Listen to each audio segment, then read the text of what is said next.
How are Russian athletes vetted to compete as neutrals?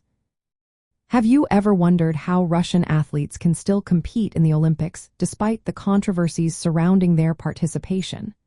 The answer lies in a detailed vetting process that allows them to compete as individual neutral athletes. This system was introduced by the International Olympic Committee to navigate the ongoing geopolitical tensions while keeping the spirit of the Olympics alive. First, let's talk about what it means to be an individual neutral athlete.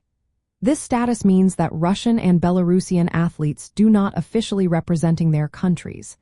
Instead, they compete under strict guidelines set by the International Olympic Committee. This decision was influenced by the conflict in Ukraine and previous doping scandals involving Russian athletes. Now, how does the vetting process work? It begins with an initial screening conducted by the athlete's respective sports governing bodies.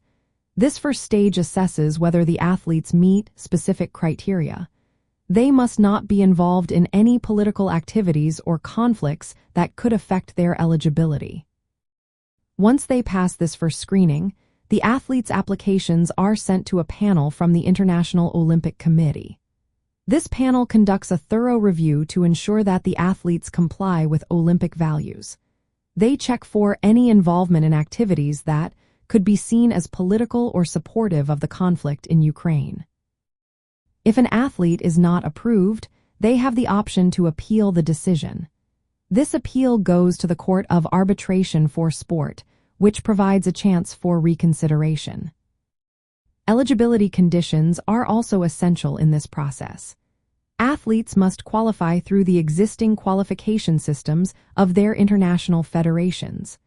They must also comply with all Olympic rules, including anti-doping regulations. It is important to note that the number of Russian and Belarusian athletes competing as neutrals is significantly lower than in previous Olympics. The International Olympic Committee has set strict eligibility conditions, and many team sports have excluded these countries entirely. The Olympic Charter emphasizes the need for a sporting culture free from discrimination and politics. However, allowing Russian and Belarusian athletes to compete as neutrals has sparked debates. Some countries argue for a complete ban, while others support the current approach. In summary, the vetting process for Russian athletes competing as neutrals is rigorous. It ensures compliance with Olympic values while addressing broader geopolitical concerns. Understanding this process helps clarify how these athletes can still participate in the Olympic Games despite the controversies surrounding them.